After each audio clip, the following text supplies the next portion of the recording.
What is up, guys? Panther here, and we are here with our PBL Week 5 match against Point Blank, aka just Kurt now, and the Winnipeg. Gosh, he's not the Winnipeg Blue Blastoise here. He is the Portage Herdiers or some mess like that. More popularly known as the Winnipeg Blue Blastoise of the APA. Definitely check out his channel. His link is in the description down below. Our good buddy from the APA Showdown League and PMU. So yeah, we've known Kurt for a while, and we've battled him several times. So this is going to be a good matchup here. Kurt's a very good battler, and he's got a very scary team. That Mega Diancie Hydreigon core. Reuniclus is no joke against my team, since my best way of killing it is an Alolan Persian. Heracross isn't really threatening, but there is one mon in particular that just straight up mows through me, and that is the tusked monster you see over there called Mamoswine. So we had to get really creative what we had to do with prep this week to be able to take care of that Mamoswine.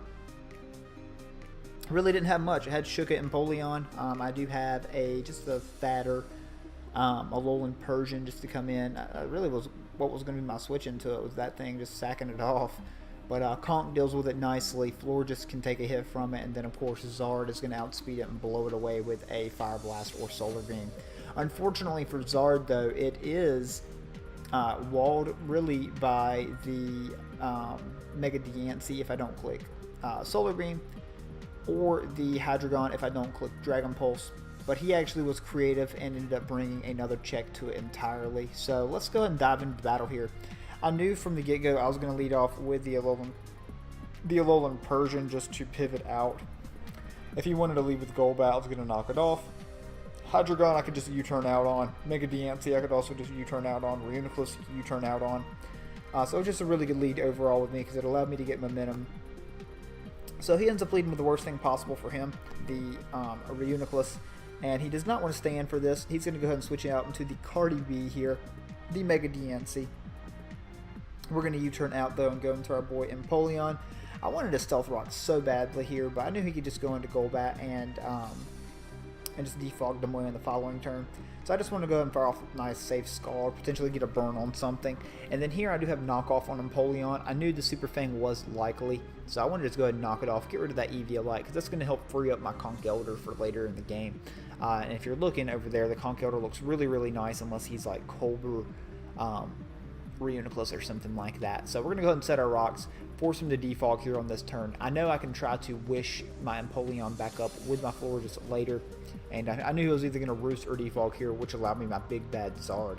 So we're going to go ahead and go out into my Mega Zard and just proceed to fire off a Dragon Pulse, I do believe, predicting the Hydreigon as a check.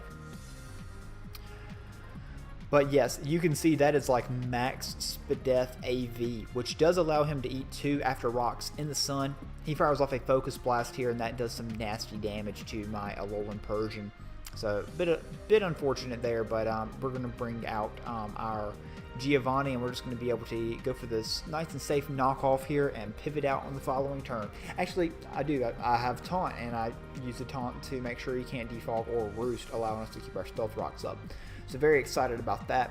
But just going to go ahead and fire off that U-turn out. Do want to go back out into one of my bulkier Pokemon. Choose to go out in the Florges here because I really want to pass that wish to Empoleon. Get it nice and healthy because that is my only check to the Mega Diancie. So we're just going to go ahead and wish. Unfortunately, he connects with the second Super Fang.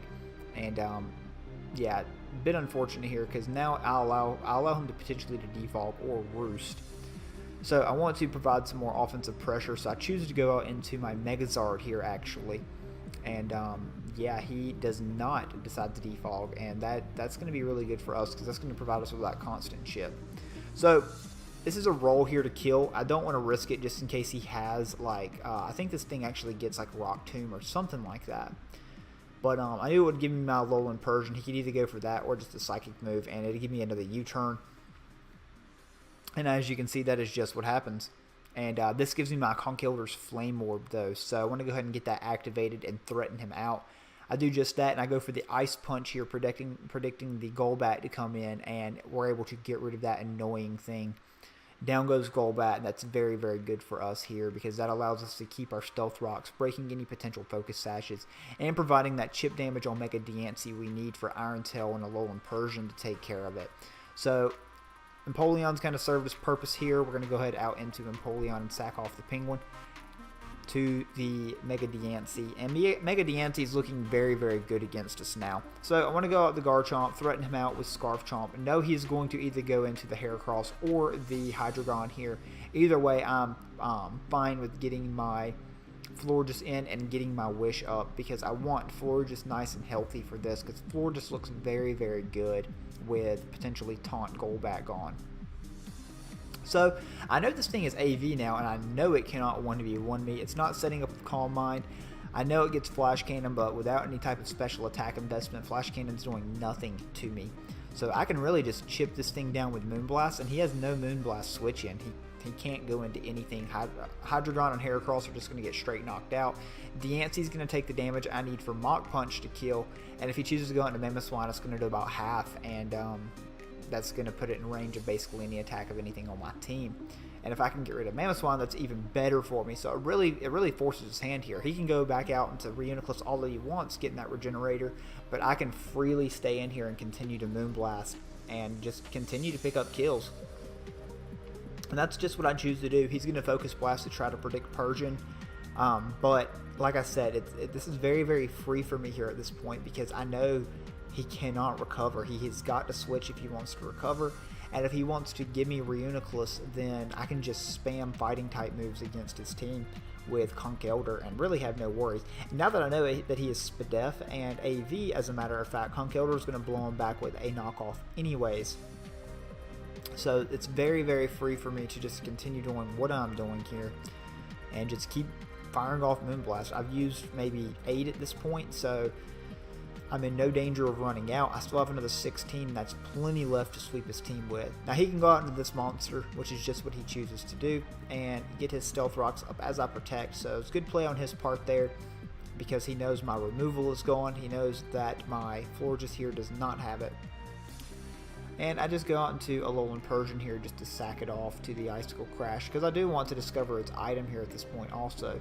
Now that I know it's Life Orb, we're going to be in pretty good shape. I have no reason not to Mach Punch here. If he wants to go out into Heracross, it's going to take about 20% along with Stealth Rocks.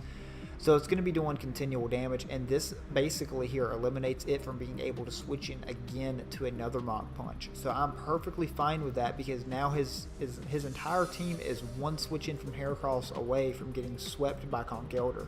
So that is a-okay with me. He has the Hydreigon here in on the floor. I can just go ahead and protect, knowing that some type of Z move is likely incoming. And yeah, that does absolutely nothing through the protect. And now I can just, he's revealed it to be Belch now. So now he can't use Belch actually because he has to consume a berry to do that. I'm free to Wish Up, get nice and healthy, and just fire off Moonblast now because there's literally not much he can do to touch this thing. How he is playing Heracross is making me to believe that it is Choice Scarf because it is not the Guts Flame Orb set. Potentially, I guess it could be SD, but usually see SD with Guts. So he's more than likely some type of Moxie Choice Scarf set, and that's fine.